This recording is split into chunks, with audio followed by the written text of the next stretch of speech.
What's up, everybody? We are here with episode 1 of a brand new podcast hosted by yours truly, JL. The podcast is called Now You Know. It's presented by Island Auto Group, the premier automotive group in New York City. There's a lot to say about Island. 15 different brands, service centers at the Gazoo. You need your car picked up, no problem. You needed to drop it off, no problem. IslandAutoGroup.com, highly suggested. On our first episode, we have none other than one of the owners of Island Auto Group, Marcello Sciarrino. Marcello, thank you for being with us today. Hey, good morning, Jeremy. Thanks for having me. So, who are you? What do you do? Who are you? Tell me a little bit about yourself. Sure. So I'm one of the owners of Island Auto Group. I partnered with Josh Ironson, Ron Barron, and David Barron. I guess now it's about 13 years ago. And the Barron family's been in the auto business for quite a long time. Josh and I met through a mutual friend. I was running a pretty big dealership group in Brooklyn. And he said, hey, listen, I want to buy a dealership out of New Jersey. I know you have a ton of experience. You know, you think we can put something together? And I remember meeting Josh, and we just had a connection. There was just something there. And I guess over the next several months, we decided we were going to open up a car dealership. Born and raised on Staten Island? I'm born and raised in Brooklyn. Okay. I've been out here about 20 years. Okay.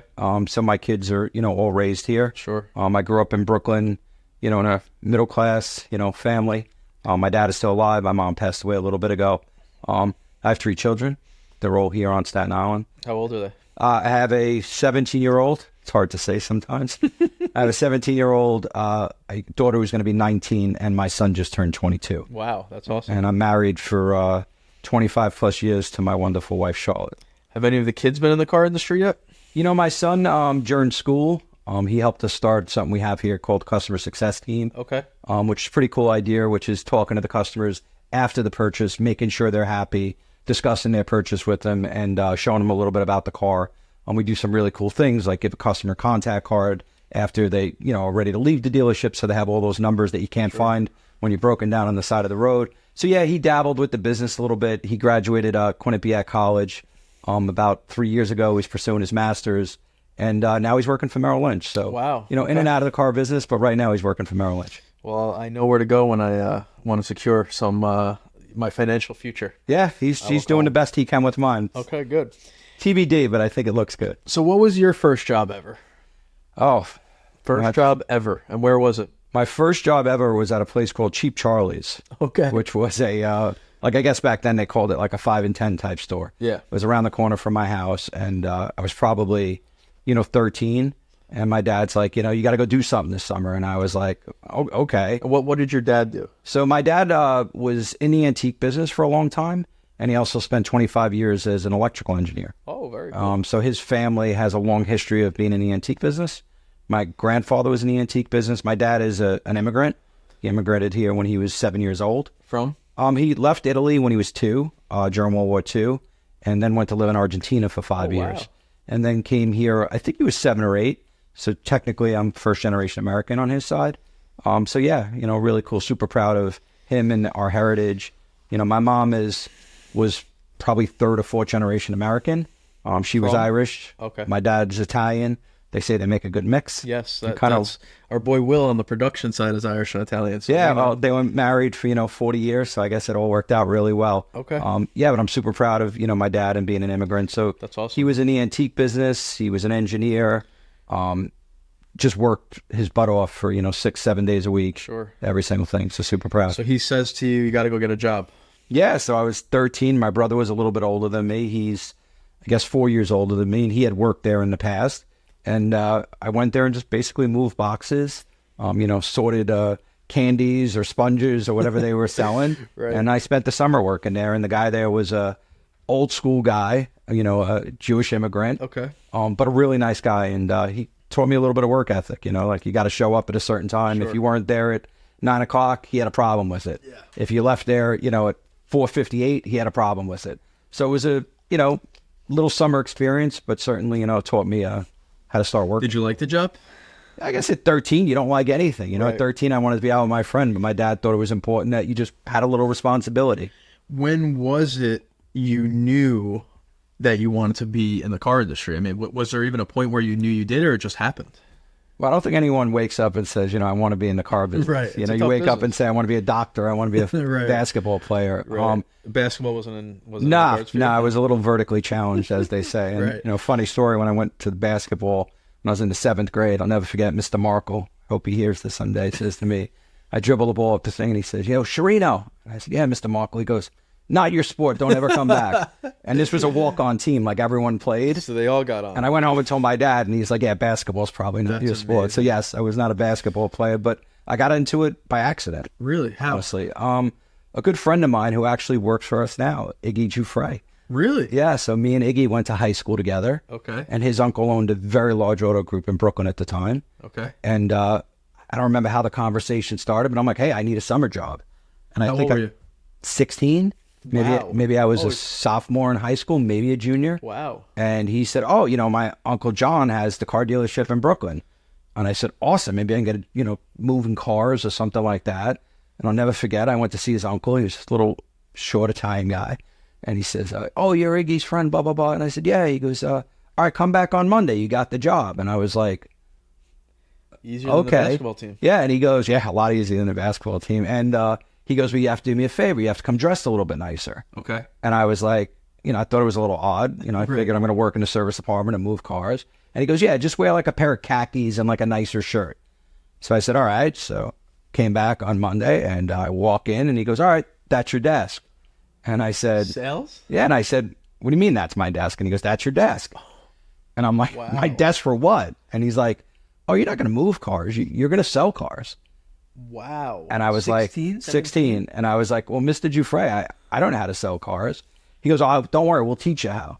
And, back then it was kind of, you're going back, God, long time ago, 35 plus years ago. And it was a different business. Sure. And it was a family business. He had his nephew working there, his cousins. It was like a real family business. It was a pretty big dealership, a Lincoln Mercury store. Okay. And where was it? In Brooklyn on 65th Street. Okay. And back then what they did was you kind of were assigned to a salesperson as his assistant.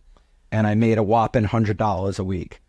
That was what he paid you, and then you were supposed to make commission. So I worked for a guy. He's not with us anymore, but his name was John Cooper. Okay. And he was probably in his, early 60s at that time. Rough-looking guy, car salesman type guy. Good mentor? Yeah, an interesting guy. Okay. A guy who really, he taught you what to do and what not to do. Sure. And back then what you would do is you would basically, his runner. And, there was no training. Coffee? Not coffee. It was more like go pick up my car that's got to be, brought into service or get my delivery ready. Lincoln Mercury big? Yeah, at that time, Lincoln Mercury was a big brand. It was one of those powerhouse American brands. Ford, Yeah, they had really cool cars. The first car that I ever sold there was an LSC, which was a 2-door Lincoln, which kind of was an unusual thing. I remember that car. I'm a big car guy. Yeah, so I worked for him, and at the end of the week, I would do his deliveries and everything, and maybe he'd give me another $100 or $200 in cash, and he'd say, all right, good job, son. And then after doing that for a while, I kind of realized, like, I'm doing all the work here. Like, he basically would give me the customer. You had that epiphany. I had that epiphany, and then I turned, I believe, 17, and I was able to drive, and that's when, I was able to really sell cars, and I became a salesman. There. Right there. Okay. Yeah. So now just going through the history a little bit, you're there for how long? I was there for probably, everything has a story. So I was there for probably about a year, and then the Giuffre family had a falling out amongst themselves, and Mr. Giuffre decided to open up his own dealership, and I was his first employee. I think I was maybe 18 years old or 17 and a half years old. And what did he open? He opened up a used car store on 89th Street in Brooklyn. Okay. And he said, hey, Marcello, you're going to come work for me. And obviously I was loyal to him. He gave me my job. Yeah. And I went to work for him at 18 years old, and we started selling pre-owned luxury cars. And I did that for probably a few more years. And then I took a small break and worked in my family business for about 4 years. What was that? The antique business. Oh, okay. Yeah, so you went to work for your so father. my dad he had a bunch of stores in Brooklyn, and he wanted to open up a store in Jersey. And he said, hey, why don't you, come work with me for a little bit? Yeah, sales, things like that. And so these are brick and mortar stores? Brick and mortar stores, yeah. So he had a couple of stores on Coney Island Avenue, which was like kind of like an antique corridor at that time. Sure. And he wanted to open up a store in Burnetsville, New Jersey. So I was fortunate that I did that with him, and How was that? an amazing experience. I mean, I traveled. I went to London buying antiques with my brother at that time, who now works for us, which is really cool. That's amazing. And I went to China. We started importing like antique style furniture that was made in China. Okay. And we imported some rugs. It was a fascinating, 4 or 5 years. And then I started to realize that, it was time for me to get back in the car business. And, Why? Family business is family business. It was wonderful, but it was still a small business. My wife, at that time, we had just gotten married a couple of years before. My wife was a school teacher. Okay. And she had insurance, which was a big thing when you had a small business. You needed insurance. She was a Catholic school math teacher. There you go. She had insurance. And then when we talked about having children, my first son, Marcello, who's now 22, she said, hey, listen, I'm going to lose my insurance. You have to get insurance. And as a small business, it was tough for us to afford insurance. And I decided I was going to go back in the car business. So would you say, would it be fair to say that it was money driven, where you just said, I need to make more? Was the car business a good way to do that? The car business was definitely a good way. Listen, I didn't graduate college. I went to college for a period of time, never graduated, unfortunately. Car business looks like it worked out. But yeah, okay. but car business is one of those businesses where if you work hard and you're smart and respectful, you can make a very good living. And, people, when I used to say I sold cars, it was always like, oh, he sold cars. Yeah. And I was super proud of it. And my wife was always embarrassed by the way I did it, not from what I did, because, I'd go to a restaurant and like I'd be sitting there and I'd be like, oh, what do you drive? And she'd be like, oh, can we just order, That's amazing. appetizers? Right. And she's like, I just wanted some fried mozzarella. And she was always super proud of me, but it was more just, to me, the great thing about the car business is everyone you touched was a customer. Like I mentioned, my son's in finance. It's true. Not everyone's blessed enough to have money to invest, but everyone you meet is a customer. And that's what I loved about the car 100%. Business. So I went to work for Manhattan Jeep, which was a Jeep store in the city, one of the biggest at the time, which was crazy in the middle of New York City. Like West Side? It was on 11th Avenue, right. And at that time, I believe it was 51st Street. Okay. It then moved up to 48th Street, and I took a job as the internet sales manager. Okay. Which was probably... So just give me a timeline. When was this?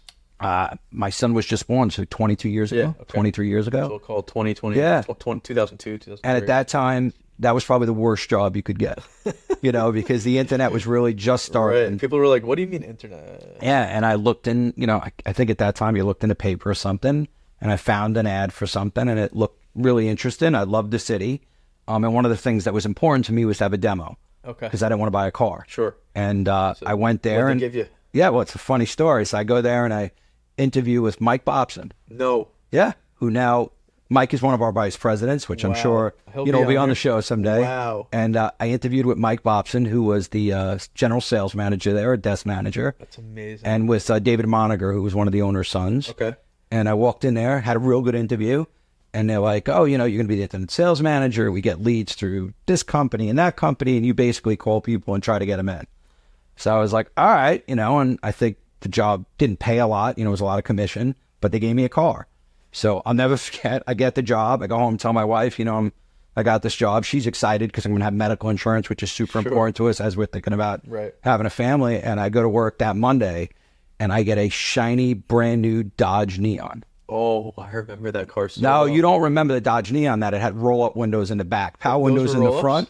Power windows in the front, roll-ups in the back. What color was it? Blue? No, it was black. Okay. And I'll never forget. I wanted to say something because it was like the bottom introductory car. And then I'll never forget. I always felt like you need to be grateful for stuff. Yeah. And I went to them, they gave me the job, they gave me the demo, and I was like, oh, thank you.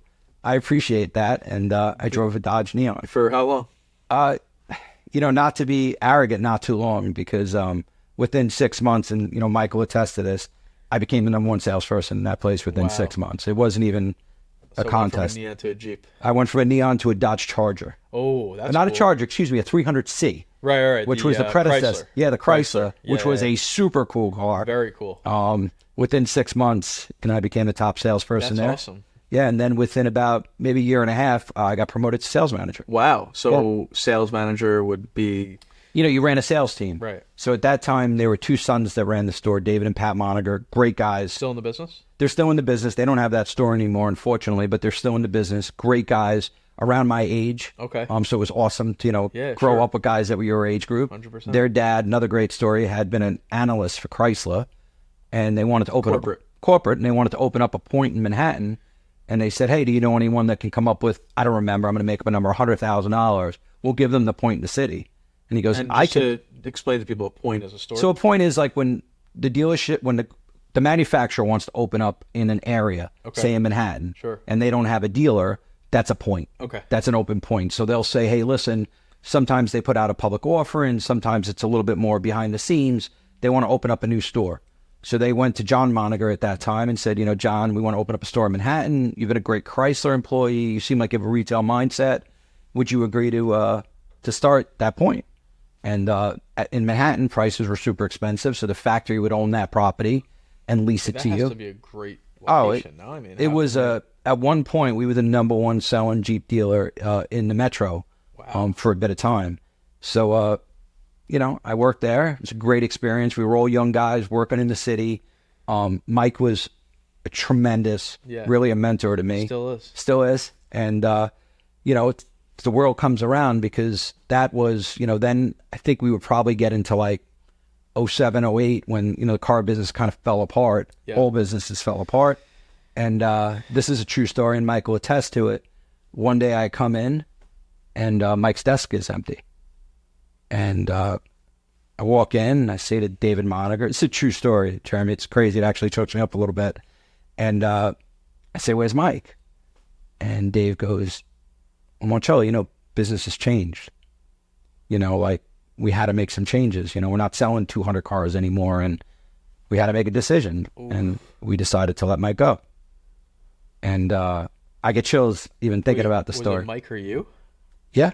So I'm sitting there, and Mike, forget Mike was a mentor to me. He'd become a friend to me. Yeah. Like if you know Mike, you can't not be Mike's friend. Totally. He's just that guy. You want to be his friend. Yeah, but he's the guy, at 3 o'clock in the morning. Yeah. Something goes wrong. He's going to show up at your house and ask no questions. It's like the scene from The Town. Yeah, he says, exactly. we got an issue.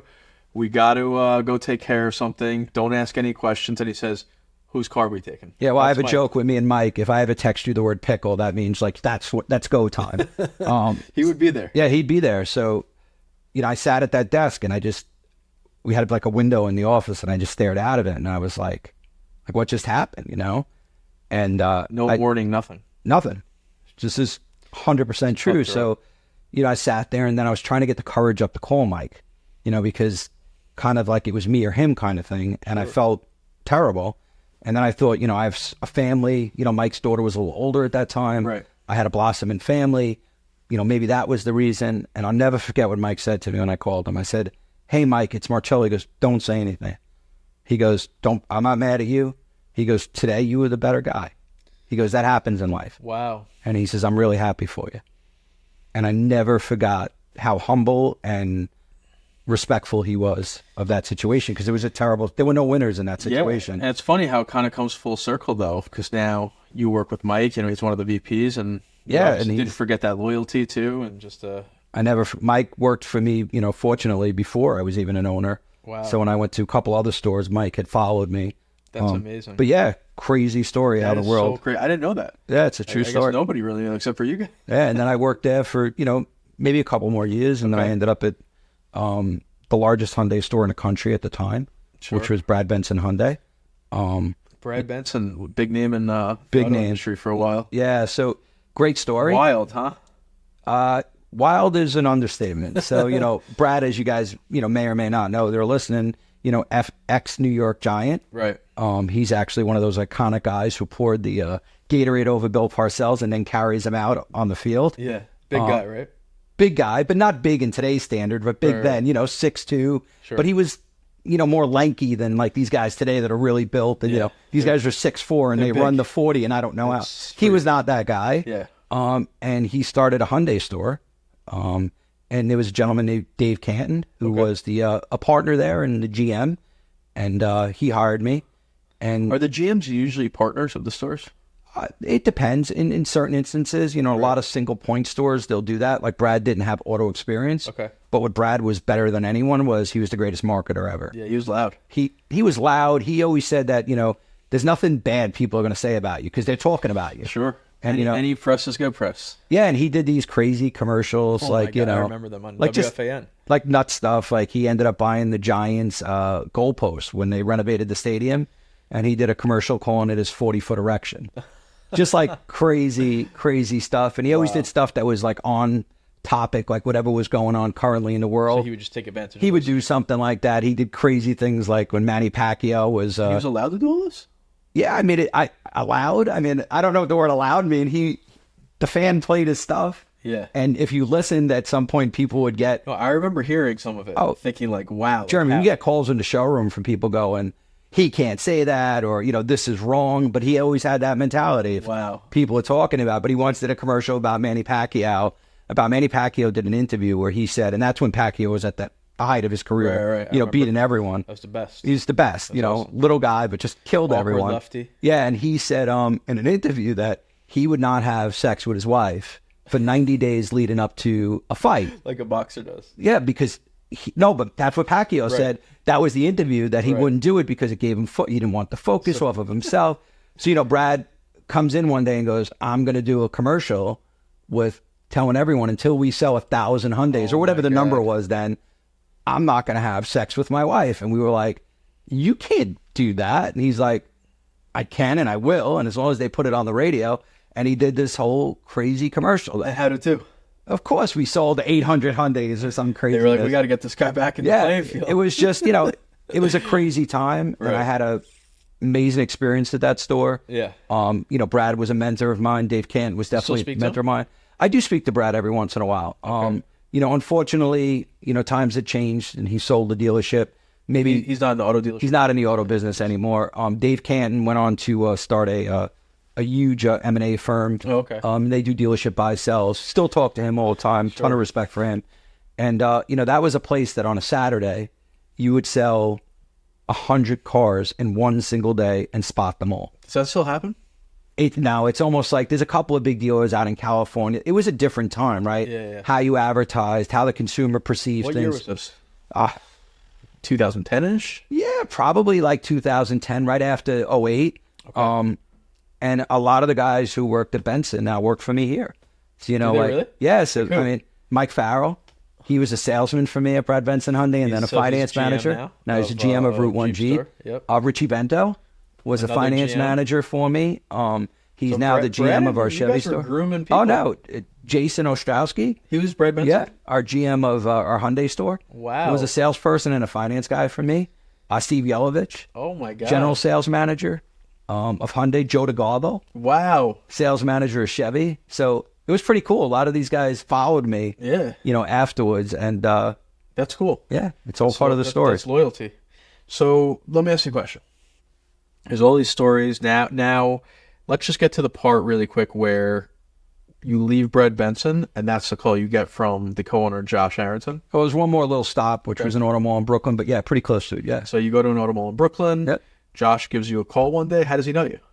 Through a mutual friend of ours, a gentleman who actually still does mail first, a gentleman named Scott Jacobs. Oh. Okay. Yeah, came in one day and he said, hey, Marcello, I got this friend Josh, and, he's talking a little quietly. He's looking to partner with someone in a store he has in Jersey. You have any interest? And, listen, I was blessed. I had a great job. I was general manager of a big auto group. Sure. I had built the store up. The store was running on its own. Mike Bobson was working for me there. Yeah. And I was in a great position. And, you kind of get to a point where, you're not comfortable because you always want to grow, but I was in a good position. Sure. And I said to Scott, Scott, I don't know. I'm in a good position. The gentleman I work for, another mentor of mine, a gentleman named John Rosati, was a great human being. Okay, yeah. Treated me with BurgerFi, right? Yeah, BurgerFi. Okay, yeah. Just the quintessential entrepreneur. Yeah. Like there was nothing this guy couldn't nice build. Boat too. Yeah, not bad. We spent some 4th of Julys on it. I bet. Pretty cool boat. We actually had the Sopranos cast. Did you really? One. Yeah, that's amazing. Yeah, that's another. We got to do a whole podcast. We'll get to that. So he said, just meet with Josh. He goes, and we met at Spark Steakhouse where we actually have our Christmas parties now. Yeah. Which is kind of one of the reasons we do. And we met for dinner, and we just started talking, and I realized we're very similar people. Okay. Josh had a background of he worked in the internet industry, was top sales guy at an internet type company, ended up marrying into an auto business, but wanted to do his own thing, and I completely respected that because that's kind of how I was. So we just hit it off, and I think we maybe made a deal that night, kind of. Really? It was kind of like a handshake. You're going to get this. I'm going to do this. These are our responsibilities. So this was one dealership. One dealership, Route 1 Jeep, which we still have. So Mike Farrell. Where Mike Farrell's the general manager. Okay, so from Brad Benson. Not from Plaza Auto Mall. Actually, from Plaza. There was a little stop in between, but yeah. And then speaking of John Rosati, I'll never forget. I walked into his office, and he's like a figure. He's like the Mickey Mantle of the car business. And when I walked in his office, I was super nervous, and I said, not John, Mr. Rosati, I'm going to be leaving. And he looks up. I'll never forget. He goes, "Kid, how much more money you want?" Wow. And I said, No, it's not about money. He goes, "Let's go back to your office. I'll give you more money. We're good." And I left. Like, I didn't know what to say to him because it was kind of like just one of those. It was like the voice of God talking. So I went back to my office. I called my wife, and I'm like, this didn't go right. Like, the guy basically just told him I was leaving. He told me to leave, and she's like, "Get back in there." So did you? Yeah. So I walked back in there, and I said, Mr. Rosati, first of all, thank you. It's not about the money to me. I said, I want to be you. I said, I want to start my own thing. Wow. I met a gentleman who, we have very like-minded ideas. Did you know ideas. someone there? I don't think so. I don't think the conversation ever really went there, but I don't think so. Okay. And he said, "Are you really, are you serious?" And I'm like, "I'm serious." He's like, "But I'll give you more money." I said, "John, it's not, you already treat me super fair. It's not about the money." Yeah. And then he said another really cool thing to me. He stood up and he goes, "Kid, I know you're going to do it, and I wish you the best. I'm sorry to lose you, but whatever, do what's best for your family." Wow. And to me, that was really cool. Because, a lot of owners would be like, "Get out of my office. You're a bad dude." Yeah, I feel like I've heard other stories where it doesn't go well. No, he was just like, they don't get paid, this and that, right? No, he kept every commitment that he ever made to me. Wow. And I actually saw him maybe like 10 years ago at a Hyundai event, which was a super cool event they used to have in the city for the top dealers. Yeah. And we were the top dealer, and I walked in, and him and this gentleman, John Staluppi, are like, the two titans of the business. Staluppi, what's that? That's Atlantic Auto Group. Sure. And I walked in, and Mr. Rosati came up to me, put his arm around my wife, not me, which I maybe would have been bothered, but not with him. And he goes, "I'm proud of this kid. He did a good job." Wow. And it was like a cool moment. Kind of awesome. Yeah, just to have like a mentor say, this is a guy who, is a giant in the business. And this was 10 years ago before we were blessed to have all these, this group. So it was pretty cool.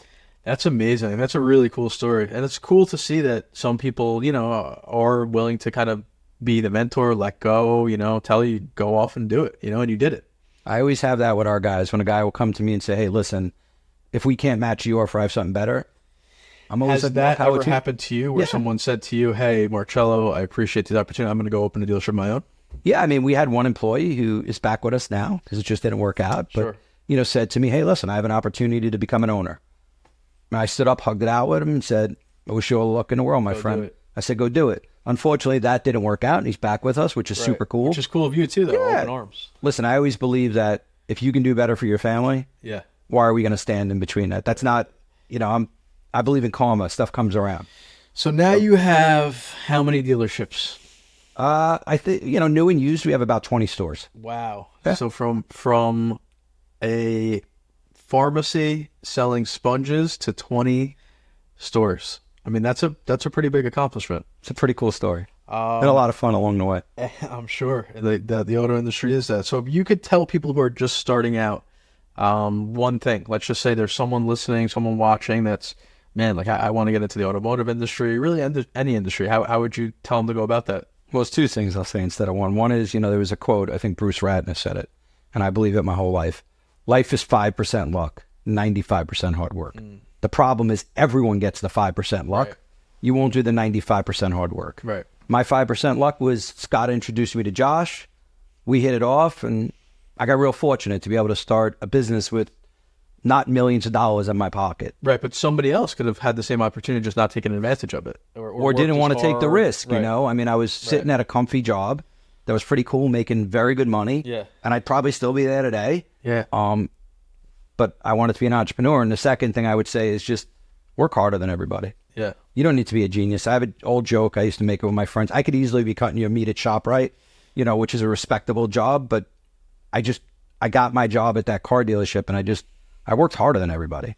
If they got there at 8, I got there at 7:30. If they left at 5, I left at 5:30. What were you doing different, though? I mean, I'm not diminishing car sales whatsoever, but somebody comes in for a car, it's their spot, they're up to go sell them. And what were you doing that was different? I just took everyone seriously. Yeah. There's a whole thing in the car dealership, like, cherry picking ups.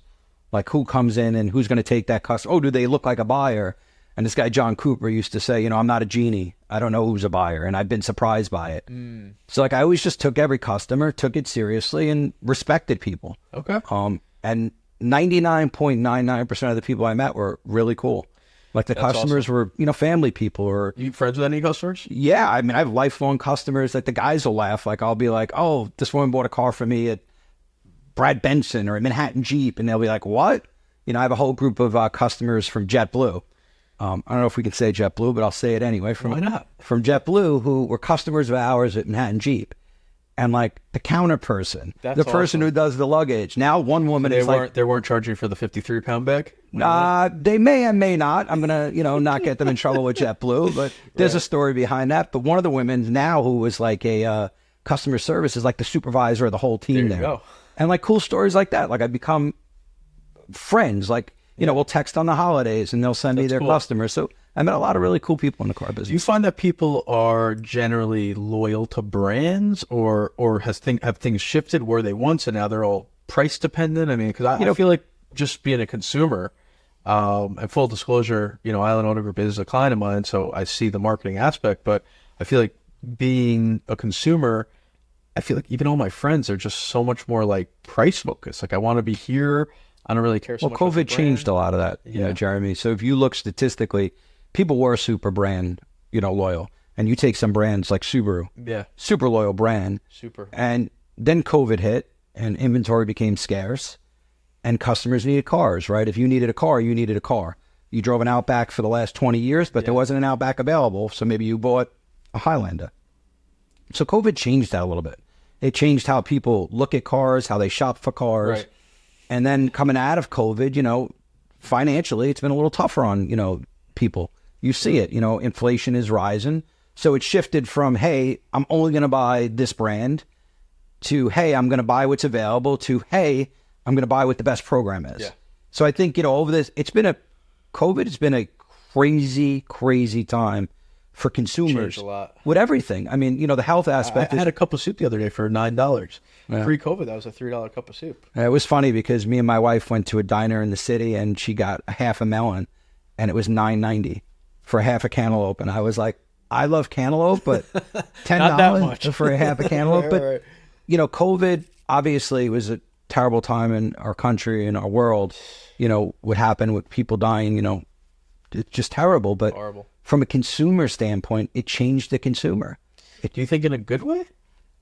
I think it's still to be determined. Yeah. I think the consumer has become more accepting of, I don't need to have this brand because I didn't get it when I wanted it. But it's also created a lot of competition, right? Because there are other brands, some electric brands and other brands that, had a big surge during COVID simply because they had cars. Sure. So to be determined. Well, Island Auto Group, let's just say a customer comes and they go to a Subaru dealership. Mm-hmm. And they say, oh, we're just going to use the Outback as an example. I have an Outback. I want another Outback. The salesperson says, hey, it's $550 per month. They said, I really, I have to be a $5. There's nothing you could do unless you want to lose money to get the $5. So will they say, we do have 10 other brands. Why don't you go look at, I'll connect you with GMC. I'm just giving examples. Jeremy, it's a problem we're trying to solve now, right? Because we've come out of COVID where people would take what they could get. And that wasn't created by us. It was just created by the industry and the shortage. Yeah. What was out there. So I think we're trying to solve for that right now, that we understand that consumers are sensitive to pricing. Interest rates are extremely high. Like you said, you've got a $10 cup of soup. I got a $10 melon. It's ridiculous. That's real. And, people, the $200 car payment isn't there anymore. Doesn't exist. Mortgage rates are high. Sure. So we're trying to solve for that problem. And I think we're starting to do a really good job of understanding what the consumer wants. And what makes us really unique and I think different than any other group is we own 85-90% of the market in a major metro area. So we're trying to solve for that problem. So I think we're getting there. Yeah. But it's something we're striving to do. Okay. That's very cool. So let's play a little game here. And it's going to be called DGJ, Drive Garage Junkyard. So it's a little play on this game. It was called F, Marry, Kill. I'm sure you've heard of it. Where you I'm not even familiar with what you're saying. yeah. So it's the same concept. So one of these cars you're gonna drive. So it would be like the F portion. One of the cars you're going to keep in your garage. So something you potentially marry, and one you're going to kill, meaning send it to the junkyard. So I'm gonna give you 3 cars here. Okay, it's a tough one. it's gonna be tough. It's a tough one. I mean, I'm a Jeep guy at heart. Okay. By the way, Jeep's gonna be one of them. So here we go. It was my first dealership that I was blessed to own, and I worked at Manhattan Jeep for years, so I'm a Jeep guy at heart. So Drive for me is a Grand Cherokee. No. I'm giving you the cars. Oh, you're giving me the I'm giving you cars. the cars. Oh, this game took a turn. Go ahead. Yeah. Okay. Here we go. The cars are this: Jeep Grand Cherokee. Okay. Now I feel like I cheated, but go ahead. Range Rover. Uh-huh. Toyota Highlander. I'm going to drive a Grand Cherokee. You're going to drive the Grand Cherokee. Yeah, I love the Grand Cherokee. So everyday driver, Grand Cherokee. Happy to drive. Why? What do you love about it? Listen, I'm blessed, right? We own car dealerships, so I've had a lot of different cars, Range Rovers, really cool cars. But as a driver, Grand Cherokee's a great driver. Okay. What do we marry? Or, I'm sorry, what are you putting in the garage? Special occasions. I've become a little bit, we were blessed to buy a Chevy store a couple of years ago. But you have to choose between... Oh, you didn't give me the option. I gave you. Oh, those same Grand options? Cherokee. Oh. I'm not good Range at this Rover. game. We may have to start over. No, we're good. All right. Jeep Grand Cherokee, Range Rover, Toyota Highlander. Range Rover. Okay, in the garage. Yep, Have you driven a Range Rover? I have. Okay, and you like them? Yeah, great car. Nice, smooth ride. I mean, Okay. you can get And we're you can sending- get 4 Sonatas for one, but yes, really cool car. And we're sending the Highlander to the junkyard.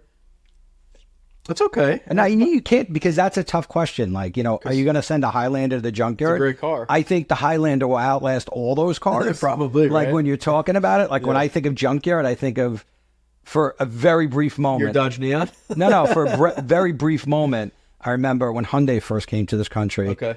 Where I was working at the Jeep store, at the Lincoln Mercury store. Across the street was the Hyundai store, and they had the Hyundai Excel. Oh, I remember that car. The car was $49.95. $49.95 to buy, and you would come in and literally the joke was you'd spend $49.95 and then you junk it for $4.95.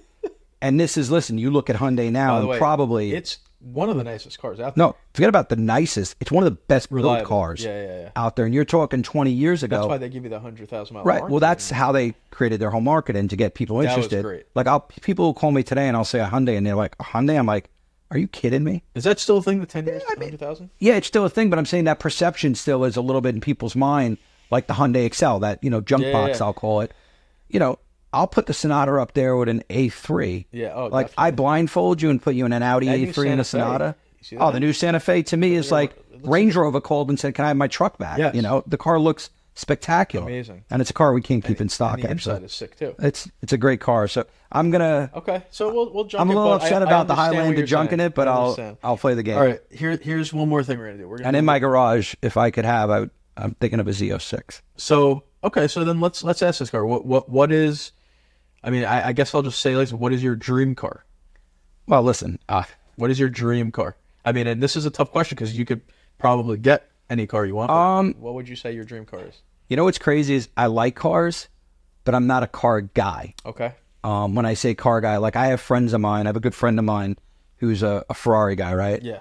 And like, he's very well off, and like he wants to have that one of 100 cars or something like that, and excites him. Sure. And for me, I'm like, that's really cool, but it's not something that I'm into. Yeah. I have another friend of mine, good friend of mine, is a classic car guy, and well, he has like the real deals. We actually sold him, a Dodge Challenger, the Demon at the time. He's a big Charger guy, and like when he talks about those cars, Passionate. it's like his life, like Right. it's part of him. And like I seen look at them and go, really cool, just not me. So I don't know if. So you'd like to keep a Z06 in the garage? Yeah, I think I've been looking at them more and more.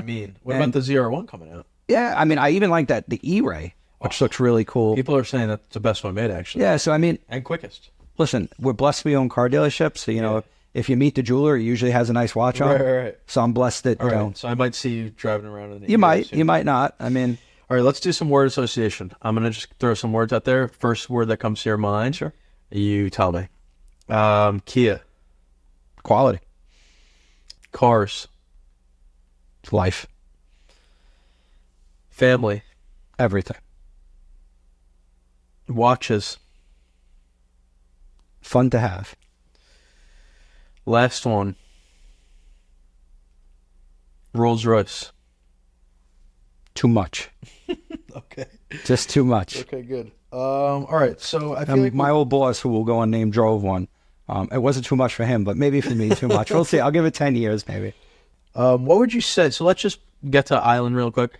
What we really haven't talked about the group itself. What would you say sets Island apart from other auto groups? Family. Yeah. You know, What do you mean family? I mean, myself, Josh, the Barons, we're family. Yeah. I mean, maybe there's no blood running between us, but we're family.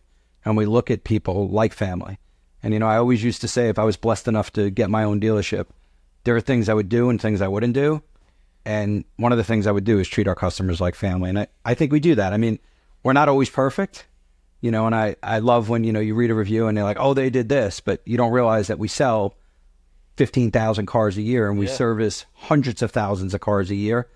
So sometimes we're not perfect, but family. Yeah. Like just treating our customers like Staten family. Island's very much, Staten Island's like nowhere else. Right. It's really, I said to Will on the way here, I said, Staten Island to me, I've never been here, before this whole thing.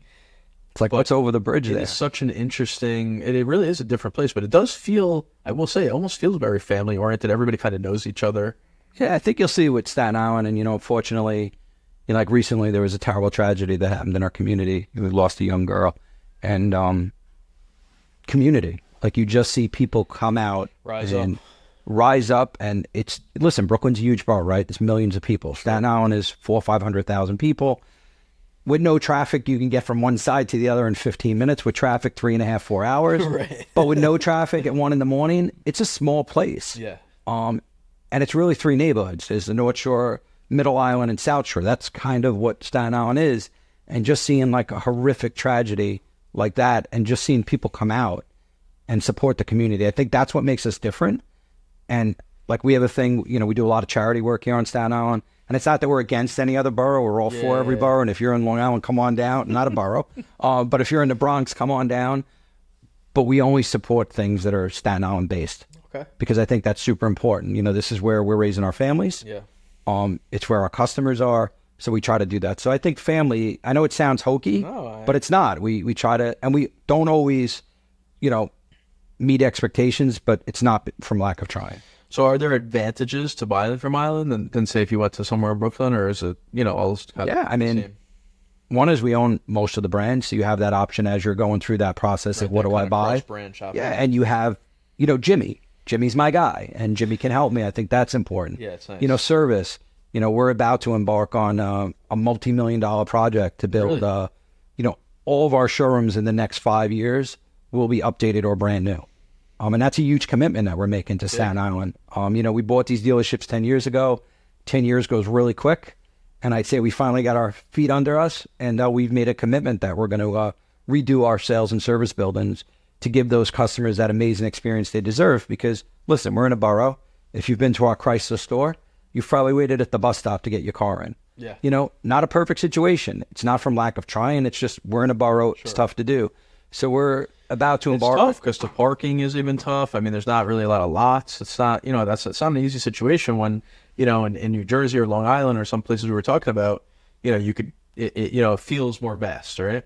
Yeah. Well, if somebody once asked me, what are one of the things you're disappointed in? I'm like, we want to be a good neighbor, right? We're in a neighborhood where, our Hyundai stores, there's houses on that block. Yeah, I've seen it. And sometimes it's tough, right? We don't have a place to put cars. And I feel for those people. That's important to us that we respect them. So we're trying to find new ways to create more space. And I think in, the upcoming podcast, we'll have some really cool stuff to announce. But the short result is we're going to be building a lot of new showrooms. Cool. Okay, that's create new jobs, which is really cool too. So one of the last questions is, does Island have any plans to expand outside of the island? I know there's a dealership, in New Jersey, but are there any plans to go to Atlanta or Florida or anything like that, or is it just keeping it here? Listen, I think we're long for more this. Brands. Yeah, I think we're long for the business. Josh and I are still, pretty young guys. Yes. And there's more we want to do. But I think our focus, Okay. COVID has told us that like we need to do better for our community here. And that's really where our focus is going to be. I'm not going to say we're not opportunistic and if something comes up, but I think our short-term to mid-plan is to, build up our dealerships here, give the customers the best, experience they can have. And that requires a lot of investment, not only, in facilities, but in people and in processes. So we're trying to do that. But yeah, I think we're long for the game. So would we love to bring a luxury brand to Staten Island? If you say after I say my prayers, does that exist? it doesn't. After I say my prayers about, pray for my son and my daughter and my wife. Pray for a BMW. Yeah, I pray. Let's get a Mercedes store on Highland Boulevard. Right. Because there's you think there's a market for it?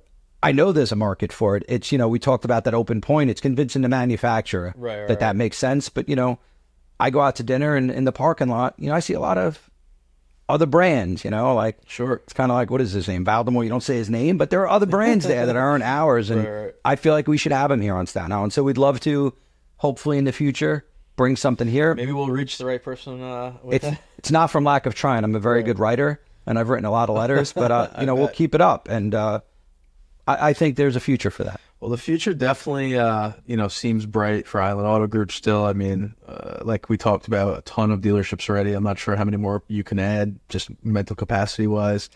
You guys are doing a great job. Like I said before, a client. So, I see everything that goes on. And truthfully, there are a lot of things that set Island apart, just experience wise alone. So, yeah, I mean, I'm excited to see what happens. Yeah, and just things like one of the things I'd love to mention for anybody who's listening to this, like we have an email address, contacttheowner@islandautogroup.com. Right. That gets it. It's owners@islandautogroup.com. Owners@islandautogroup.com. Thanks for the correction. Yeah, you got it. That's a real email address.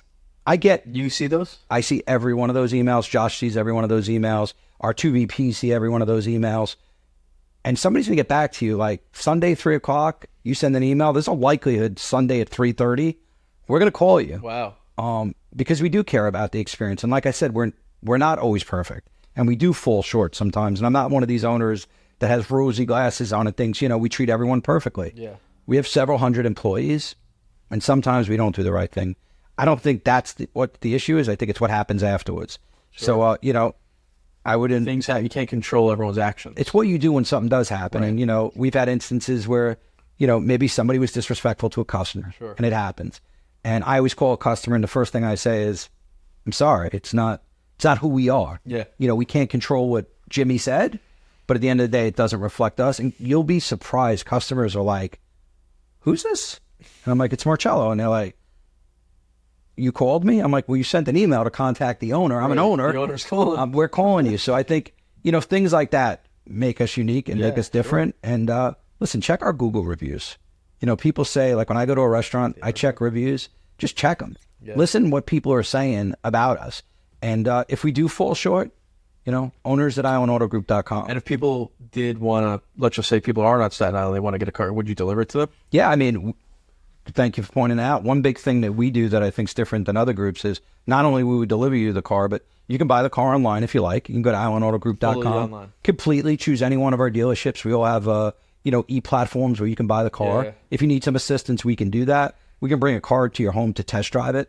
Not a problem, even if you're outside of the boroughs, obviously within a reasonable distance. Sure. And we have pick-up and delivery for service, which dealers are starting to do now. It's like the buzzword. We've been doing this for 5 years. Wow. So if you buy a new Toyota from us and you don't want to come to the dealership, we'll come to you. Wow. We'll drop you a loaner car if necessary. That's complimentary? Complimentary. There's no charge for any of that. Just for being an Island Auto Group customer? Just for being an Island Auto Group customer. And I think that's, people are busy today. Yeah. And, like during COVID, we created these online kiosks where you can come in and just not touch anything and just touch the kiosk that was sanitized. We've taken that to a next level, and now we're doing complete pickup and delivery. But we'll do that for sales too. Yeah, if you live in Queens and you need a Hyundai, give us a call. Shop us. And most importantly, look at the experience that you'll get. That's awesome. I mean, I don't know how someone could compete with that, but I'm sure, people will find ways. They can try. 20 years passes. Now you're a little bit of an older man, not an old man. I'm older. What do you want to be doing? It's a tough question, Jerry. Yeah. I love to work. Okay. I really do. I love the people. I love the interaction. I'm here most days a week. You can get me, like my guys know, you call me Saturday, 11 o'clock, I'm going to pick up the phone. I'm starting to do more community work, and I think it's something that's super important to me. I'm on the board for the hospital, Richmond University Medical Center. I'm on the operating board and the foundation board. Wow. Started to do a lot of work with them. My wife and I have made some financial... That's just all volunteer stuff? It's all volunteer. You don't get paid for it. Yeah. The only independent school on Staten Island, and 140-year-old school, Staten Island Academy. I'm the president of the board there. Wow. Really enjoy doing that type of work. I'm on the board of Staten Island Economic Development Committee, which is a board here that basically helps small businesses with problems like, how do I get in touch with an assemblyman? We help with things like that. You have him on the show. Yeah, he'd love to. For sure. So, things like that is what I see myself in the next 20 years doing. Okay. Obviously, I hope to be, grandpa someday and watch my kids grow up. Not too soon. My youngest is actually going to college next year, so me and my wife are going to be that word empty nesters, which is kind of unique. Maybe I'll get a little more vacation or golf or something. Maybe. I like to work too much, but you were talking about golf before. I like to golf, but can I golf? You're a golfer. I'm not. No comment. Yeah. I mean, some of us are 2 handicaps and some of us aren't. I'm a 2, but it has a 4 next to it, but that's okay. I have a good time doing it. So yeah, I think I see myself giving back to the community. And some people say that. I believe it. I have a saying I tell my kids, and I believe it: you do good, you get good. Anytime in my life I've done good, I get good. Anytime in my life I've kind of skirted things, it usually bites me. It's happened to me too. So, take that, do good, get good, and I believe that. All right, awesome. Well, I definitely appreciate you coming on, learning about yourself, your past, what you want to do in the future currently, and hopefully I'm sure you'll be on much more. And once again, this is Local Drive presented by Island Auto Group. This is the man behind Island Auto Group, Marcello Sciarrino. Thank you. Thanks again. Hey, pleasure. Thanks for having me on.